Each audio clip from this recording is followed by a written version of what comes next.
Hello, dear colleagues and friends. Welcome to our webinar. This is a translation of a webinar by the very developer of Biomedes company, a very well-known person in the field of bioresonance, inventor, innovator. He has been implementing new solutions for bioresonance devices for over 15 years. The Vice President of Biomedes, Sabuhi Sharifov. Today, I will try to briefly tell you about my experience. Let us start with a little bit of history. The scientists in the Middle Ages were always interested in how all flesh works. With the discovery of the cell, the humanity came up to the idea that all the biochemical processes in the cell are accompanied by a change of the potentials, both on the internal and external sides of the cell. This way, this electrical feature of the biochemical processes is an integral part of all flesh. If this difference of the potentials of the internal and external sides of the cell is compared, if this difference is equal to 0, then this cell is considered dead. In the beginning of 20th century, a Russian scientist questioned the process of cells division, and why the cell grows up to a certain size and then starts to be divided into 2, then 2, and 2, and so on. And he made an experiment on an onion, and he supposed that this comment for the cell to start dividing is some source, some signal from somewhere, from outside. He planted one onion, and the other one he planted with its root earthward to the first one. And he discovered that in the place of the second sprout pointing to the first one's root with its tip, the process of division was faster. This way, he discovered that there is a contactless information transmission between two similar plants. And he started to study the mechanisms. He supposed it could be an electromagnetic mechanism. He excluded the molecular mechanisms, whether one plant transmits some hormones to the other one. He put the barriers between the plants, excluded any contact, but came up to the conclusion that that signal has the electromagnetic nature. Then he was trying to figure out in which range this radiation was, and it was found out that this radiation was in the ultraviolet range.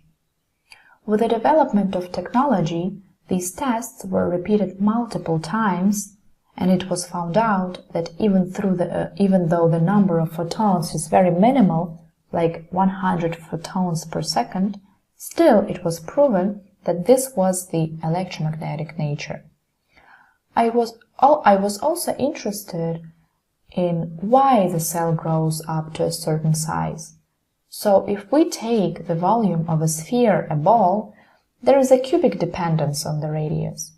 If we take the surface of this sphere, there is a quadratic dependence on the radius. So if all the nutrients get inside of the cell from its pore, the cell absorbs the nutrients only from the surface area. It doesn't have any more space to get them from. Then, in some moment, its area is not enough to supply the whole volume of the cell, since the volume is increased with the increasing of the size in cubic degree, so the cell has to divide to increase its surface. And the comment is the electromagnetic signal, which has impact on the cell's nucleus. Then other scientists also worked in this direction. During the Second World War, scientists stopped publishing their research's results, and these researches became kind of secret.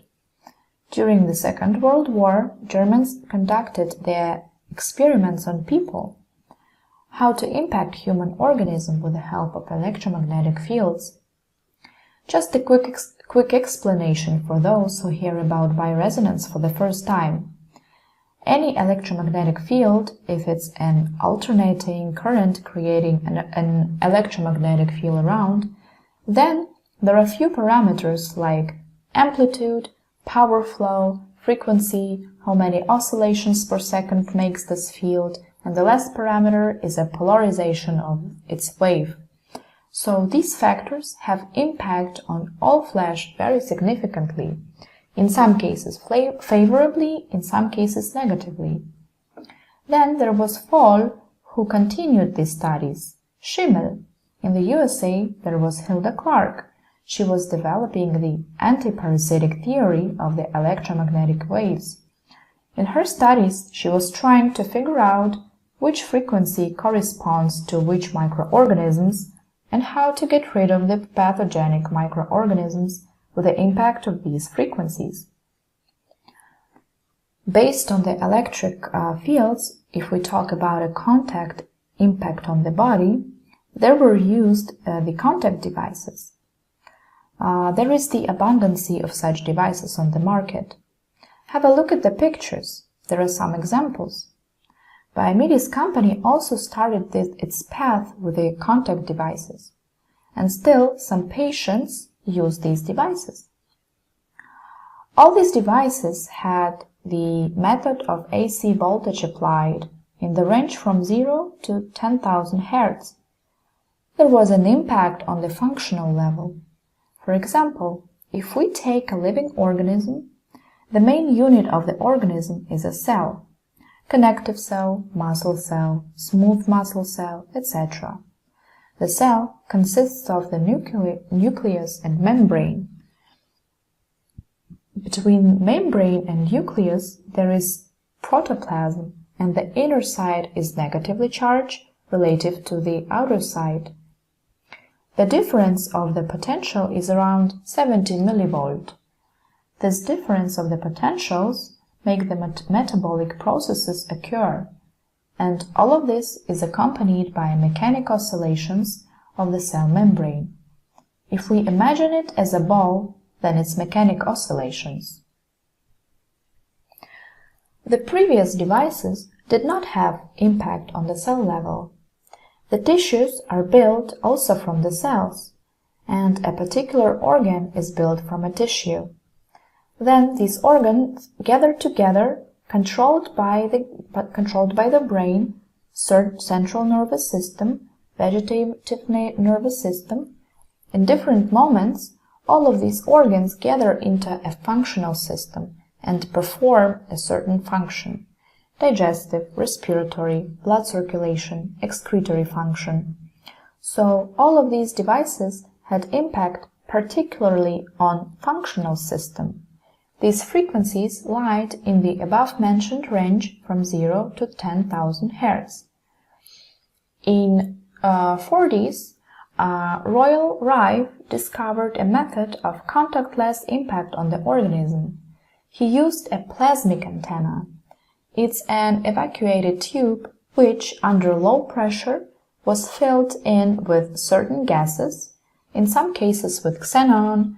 There could be nitrogen or something else, and there was passed a high voltage discharge. So the discharge appears in the tube, then to the power chain of this tube there is applied a modulation frequency, and this way it was possible to have an impact on the organism contactlessly. If we remember how the radio receiver functions, when you turn it on and you set it to a certain range of a certain radio station, for example, you hear the voice of a broadcaster. The broadcaster's voice is perceived by the microphone. Then it is enhanced, it is transmitted to a transmitting device. Its carrier frequency is 106 MHz. Its amplitude is modulated by the broadcaster's voice, and the antenna is radiating this. And at home, we receive the reverse process. Received with the help of antenna, then transformation, detection from the carrier frequency of the modulation signal, and through the enhancement of the speaker, we hear this sound. Similar process happens in a human organism.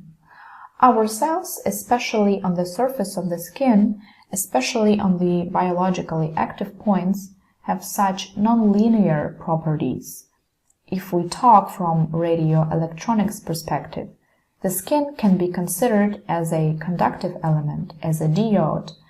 If such a modulated high-frequency field gets on the surface of the organism, then automatically the low-frequency signals will be coming out.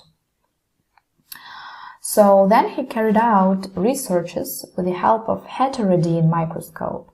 He observed bacteria under his self-made microscope and radiating these microorganisms with the electromagnetic waves of different modulation frequencies with the same carrier frequency, he observed the destruction of these organisms. This way, he made a table which is still used by the producers these days. This is the next generation of similar contactless devices. The technologies are being improved, and accordingly, nowadays, the devices could be created based on the microelements background. There were times when we couldn't even imagine how we would be able to talk on the phone without any wires. But now, even children carry phones in their pockets. The same thing with our technologies. They were improved, and you can see on the picture the examples of the devices produced by our company. Each device had its own advantages, and gradually I went deeper into studying the topic, and later I came up with another technologies. For example, multi-frequency bioresonance therapy. It's a simultaneous impact on the organism of several frequencies. And this way we managed to decrease the impact time and we increased the efficiency. Then, in 2014, there was created a first device, Biomedes Trinity, in which I implemented the method of biological feedback. Let me try to explain it briefly. If we have an impact on the organism at a certain frequency, each person, even though the cells are similar and they have similar size, and it seems that the frequencies should be the same, but still there are differences, and these differences lead to the situation that the effectiveness of a certain type of therapy in 8 out of 10 people worked, but in 2 people for some reason didn't. We had to select another programs in these cases. And I found out when I used to work at the University of Iran, we had researches with the aim to create a diagnostic device. But as a result, in the course of diagnostics, we recorded the reflected electromagnetic signal from patients with the same diseases in SHF range. And we tried to extract useful information out of this data, classify it, create a general base, but it was found out during the diagnostics, during taking measurements, that there was therapy carried out simultaneously. Based on this principle, the Trinity device was developed, in which the radiation was carried out with 3 frequencies simultaneously. And here we used the range up to EHF, extra high frequencies, up to 18 to 26 gigahertz. For us, 25-30 megahertz is already considered a low range, which we had in previous devices. If we consider an organism as a complex system controlled by the brain, it turns out that it's enough to work with the brain, metaphorically saying, the brain will do the rest of the job by itself. There is no need to touch the organs, because if you show the brain the right path, which it forgot for some reason it stopped controlling this area. The reason could be in thinking processes, what lies in a person's soul and mind. It all started from there. So if we forget about some area, the brain stops to control it. So if you start to remind the brain from outside that there is this place in the body, remind to pay attention to this area. After some time, the brain remembers about it and takes control back. Here on this slide, very briefly, the impact method is shown. Trinity, when being turned on, first, during the first few seconds, gets adjusted to the organism. Then it constantly stays in the mode of constant feedback and corrects the radiation when operating. Here we see the range of extra high frequencies. The Trinity technology allows to get out of the vicious circle conflict, disease, stress. The impact is carried out on 3 levels of organism structure: cell level, molecule level, functional level. Here it is shown that the electromagnetic waves created by Trinity device have impact on the organism on 3 levels. First, on the cell membrane, second is functional level, third is molecular level. Here is shown the construction of the cell membrane. Let me say a few words about the structuring of the water matrix. If we consider water as the molecule of water with 2 atoms of hydrogen and 1 atom of oxygen in the middle, they are placed at an angle of 104 degrees. In this case, if we consider the molecule entirely, it appears that the molecule of water is very polar. One side is plus and the other side is minus.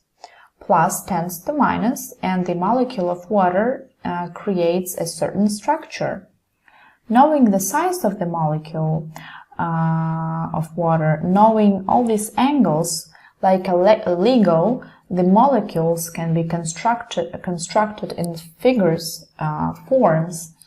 There are up to 512 kinds of forms which can be constructed with the molecules. So, with certain conditions, the water constructs itself into certain forms, and it has a significant impact on the course of biochemical processes. The structuring of water, meaning giving it a certain structure with the help of outside electromagnetic or mechanic thermal impacts, has impact even on physical properties. For example, when making certain alloys, or for example, when producing the concrete. If the water is structured, it increases the solidity by 20%. In our case, the water structuring allows to make it more active in chemical and biological meaning and contribute to the healing of a patient. It is a help for the body to self-heal. Another impact of Trinity is the synchronization with the brain rhythms. When making researches, we fixed the electromagnetic activeness of the brain neurons in the range from 1.5 to 18 GHz. I'm sure that these indicators are even higher if the measurements could be taken with even more modern and precise equipment. Previously, we were talking about the devices which have active impact on the organism. We used the energy of a power source. Then we developed the technology of the photonic crystal. This is a multi-layer structure device which changes the structure of the outside field, whether it's a patient's field or it's a technogenic radiation around. And if this radiation has a harmful impact, then it can be minimized or even converted into favorable. These photonic crystals are the size of a plastic card. It can be carried around with you everywhere. They can be also used to structure liquids, water. They can be applied to biologically active points. These are such spatial frequency filters. Each filter is tuned to a certain meridian of the body. Let me say a few words about the meridians. In Chinese medicine, the meridians are known It is known that in our body there are 12 main meridians. On the pictures we see the entrance and the exit of these meridians, but in reality there are also inner paths. On the pictures mainly there are drawn only outer paths, but there are also inner ones. They are quite measurable structures. They are some kind of waveguide channels which have exit up to DNA to the cell. If we look at a tree, the meridian is like a stem. Then the branches, the smaller branches, and the leaves are flesh. This is like a fiber optic network in which all the energy of all the SHF and optic oscillations is canalized, and all this information comes to the brain. So these channels have such control points. These are biologically active points. From these biologically active points, we can radiate, receive, or even have impact on other people, transmit information to people of yourself, your feelings, emotions, thoughts. Some people have it more manifested, some less. Some people have psychic abilities, but these abilities can be developed. Any person can feel it. So these crystals are filters for the meridians. More information about the crystals you can read on our website. And a few more words about bioresonance. If a person does not change their lifestyle, does not change the way of behaving, view on life, reaction to the occurring events, then the effectiveness is decreased. During the application, it will all work. You will feel the effectiveness. The main cause of all problems lies in our thoughts, in our subconsciousness. Try to avoid stress. Even if you got into a stressful situation, try to control your reaction so that it is calm. First, the pathological focuses occur in the brain, which go down from the cerebral cortex to the brainstem, and this feedback is turned on. And you can't stop thinking about this event. First, the person feels it consciously, worries about it multiple times, wonders why it happened, etc. Then the time passes and it feels like it's all gone, but in reality it stays in your body. And since it's there, some area connected to a certain body part starts to have pathologies. So please consider changing your lifestyle combined with using the therapy, and it will make its magic. So this is all I wanted to say for today. Thank you for your time and stay healthy.